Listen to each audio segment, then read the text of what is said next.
बिस्मिल्लाहिर्रहमानिर्रहीम। आज का जो हमारा टॉपिक है वो है the man who was a hospital. Jerome के जेरोम ने के लिखा है। ह्यूमरस ऐसे है, मज़ाहिया मज़मून है। और मज़ाहिया मज़मून कौन से होते हैं? ये वो मज़ामीन होते हैं जिसमें लिखारी का मकसद कोई इन्फॉर्मेशन पहुंचाना नहीं होता, बल्कि मुबालगा आराई या फिर किसी बात को तोड़ मरोड़ करके या किसी बात में कोई मज़ाहिया अंसर पेश करके लोगों की बेवकूफ़ियों के मुतल्लिक कोई मिसाल देकर या कोई ऐसी इलामत देकर लोगों को हंसने पर मजबूर करना होता है कि लोग खुद भी अपने आप को उस सांचे में ढाल कर अपनी गलतियां भी पहचान सकें। इसमें तंज़ का भी इस्तेमाल किया जाता है। इसमें बात को जो है ना फरेबी तरीके से भी पेश किया जाता है कि बात उल्टी जो है ना लिखी जाती है लेकिन पढ़ने वाले को समझ आ जाती है। इसके अलावा अल्फाज के चुनाव में भी कुछ ऐसा जो है ना इस्तेमाल किया जाता है कि पढ़ने वाला हंसे बगैर नहीं रहता।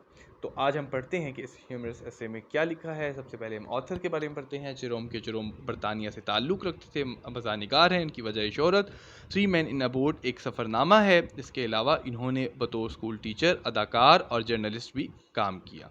हम चलते हैं अपनी इस ऐसे की तरफ। तो यहाँ पर वो कहते हैं कि ये मेरा जिगर था जो कि ख़राब था। मैं जानता था, it was my liver that was out of order, जो कि ख़राब था। Because I had just been reading patent liver pill circular. मैं एक मुस्तनद जो है एक दवाइयों का इश्तिहार पढ़ रहा था जिसमें बड़ी ही डिटेल के साथ, बड़ी ही तरतीब के साथ जो है ना वो इलामात बताई गई थी जिसको पढ़कर कोई भी शख्स ये बता सकता था कि उसका जिगर कब ख़राब हुआ था। आई हैड दैम ऑल, मुझे वह तमाम जो है ना इलामात मौजूद थी। आगे वो कहते हैं it was a most extra ordinary thing, ये बड़ी हैरान कुन बात थी। But I have never red a patent medicine advertisement, मैं कभी भी ना पढ़ता एक मुस्तनद दवाइयों का इश्तिहारात इस नतीजे पे, without being impel to conclusion, इस नतीजे पर मजबूर किए जाने के बग़ैर कि मुझे एक शदीद किस्म की बीमारी मौजूद है जो कि एक वायरलेंट फॉर्म में, शदीद एक्यूट फेज़ में जो दाखिल हो चुकी है वो बीमारी मौजूद है। इसलिए मैं इस नतीजे पर मजबूर हुए बगैर मैं कभी भी इसको ना पढ़ता, चूँकि he was compelled to that conclusion, इसलिए वो पढ़ने पर मजबूर हो गए, इसलिए उन्होंने उसको स्टडी किया। द डायग्नोसिस कहते हैं किसी चीज़ को आइडेंटिफाई करना, डायग्नोज करना, बीमारी की वजह पे अब तक पहुंचना। Seems in a very case to be correspond exactly with all the sensation that I have ever felt. ये तमाम जो इलामात हैं वो उससे बिल्कुल मुशाबिहत रखती थी जो मेरी डायग्नोज हुआ, जो चीज़ मुझे जो है ना जो मेरी तशख़ीस है उसके साथ साथ। I remember going to British Museum, मुझे याद पड़ता है कि एक दफ़ा मैं ब्रिटिश म्यूज़ियम गया और one day to read up the treatment of slight element of which I had a touch hay fever I fancy it was, कि मुझे लगता है कि एक दफ़ा मैं ब्रिटिश म्यूज़ियम गया और वहाँ पर मुझे एक मामूली सी बीमारी के मुतालिक जानना था, जिसका मुझे, मेरा ख्याल है कि मुझे जो है ना वो हे फीवर था, यानी एक तप का बुखार है, यानी आप कह सकते हैं ज़र्द बुखार कह सकते हैं इसको, अमूमन इसको एलर्जी का फ़ीवर भी कह सकते हैं। अगर बायोलॉजिकली आप इसको टर्म दें तो राइनाइटस इसको कहते हैं। ठीक हो गया, जिसमें अमूमन छींकें आती हैं और इस तरह की इलामात आपको सामना करना पड़ता है। तो यहाँ पर कहते हैं I got down the book, में किताब पकड़ कर बैठ गया, and read all I came to read, और जो मेरे दिमाग में आया, जो मैं आया सामने पढ़ता गया। And then in unthinking moment, और ना सोचते हुए भी किसी तरह, किसी लम्हे, I idly turn the leaves, मैं लापरवाही के साथ सफ़े पलटता गया। एंड बिगैन टू इनडोलेंटली, और सुस्ती और काहली के साथ बीमारियों को पढ़ता गया।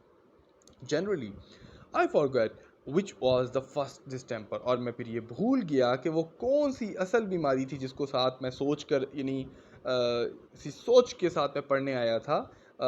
आई प्लंज्ड इनटू, यानी जिस बीमारी को सोच में रख के वो इस किताब की छानबीन करने के लिए, उसमें गोताजन होने के लिए वो आए थे, वो भूल गए।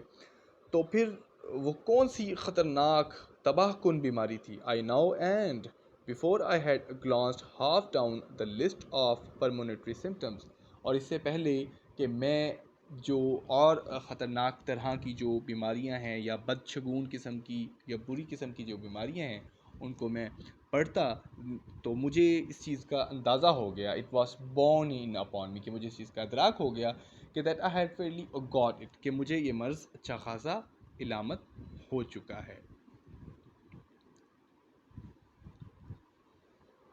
अब यहाँ पर अगर हम पढ़ लें, I forget which was the first distemper I plug into, तो सम फेयरफुल डिवास्टेटिंग स्कॉच के शायद कोई ख़तरनाक तबाहकुन या मनहूस किस्म की बीमारी जो कि मैं जानता हूँ before I had glance half down, इससे पहले कि मैं इन बीमारियों को फहरिस्त को जो कि जिनकी बुरी अलामात हैं उनको मैं देखता, तो ये मेरे अंदर एक मुझे इल्म हो चुका था कि मेरे अंदर पहले से ये बीमारी मौजूद है। I set for a while frozen with horror, में कुछ देर के लिए बैठ गया खौफ के साथ मुंजमद हो गया, and then in the listlessness of despair, और सुस्ती या काहली की मायूसी लिए हुए I again turn over the pages, मैंने दोबारा सफ़ों को पलटना जो है ना वो शुरू कर दिया। तो यहाँ पर अगर आप देखें, I came to typhoid fever with the symptoms discovered that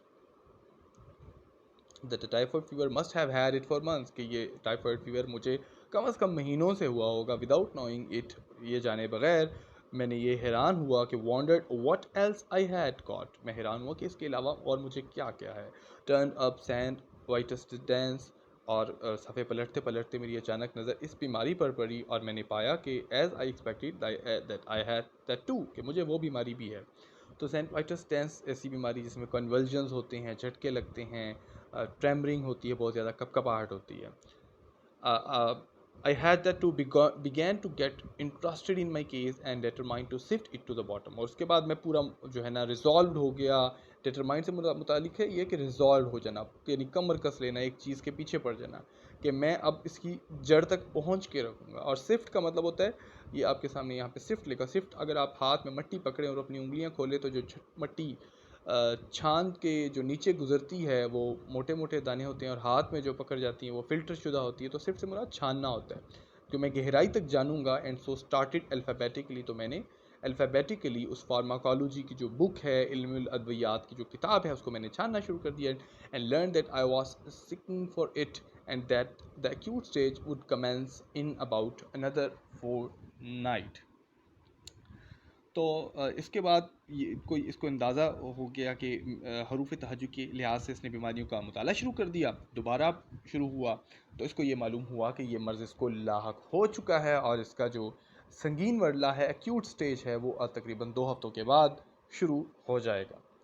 price disease I was relieved to find, मुझे ये पढ़कर सुकून हुआ, I was relieve to find I had only in modified form, एक मतदल हालत में, एक जो है ना मिडल स्टेज में ये बीमारी मुझे मौजूद है, शदीद हालत में मौजूद नहीं है।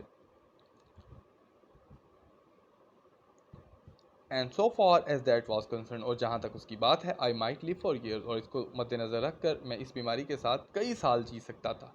Health cholera I had with severe complication, हैज़ा शदीद इलामात के साथ मौजूद था। एंड डिप्थीरिया और खन्नाक I seem to have been born with, और ये ऐसी बीमारी थी, मुझे लगता है उसे पढ़कर मुझे लगा कि मैं शायद इस बीमारी को लेकर ही पैदा हुआ हूँ।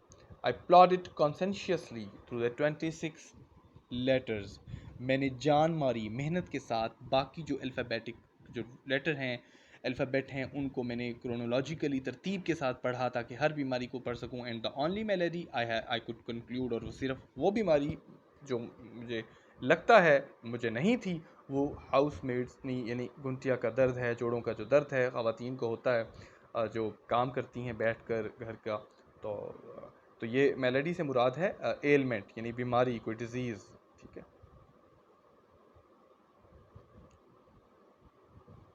आज हम इतना ही पढ़ते हैं, उससे पहले हम अपने क्वेश्चन एंड आंसर पे जाते हैं। तो क्वेश्चन एंड आंसर आपने इसके जो है ना कम से कम 4 क्वेश्चन एंड आंसर बहुत मुख्तसर हैं, इनको आप याद करें कि how did Jerome come to suspect that his liver was out of order. आप कह सकते हैं he happen to visit a British library, he read a circular pill patent, and he came to know that his liver was out of order. And what was the disease he discovered he did not have? So he concluded that he did not have housemaid's knee, and all the other diseases he had got. तो ये सारी तमाम बीमारियां उसके पास मौजूद हैं. Was he pleased to find he did not know? He was not pleased to find that he did not have that disease, but he later uh, satisfied himself that although all other major diseases are present in him, बाद में अपने आप को उसने तसल्ली दी कि भाई तमाम बड़ी बीमारियां तो मौजूद हैं, मुझे कोई बात नहीं अगर एक बीमारी मौजूद नहीं है। उसका पहला रिएक्शन क्या था, तो वो डर के साथ मुंजमद रह चुका था। इन क्वेश्चन आंसर को हम दोबारा भी एक नज़र देखेंगे, लेकिन आपने इन सवालात को याद करना है और इस मज़मून को भी पढ़ लें और साथ ही इसके जो MCQs हैं आपके पास जो अवेलेबल हैं बुक में, हेल्पिंग बुक में, उसको भी याद करें। अल्लाह हाफ़िज़।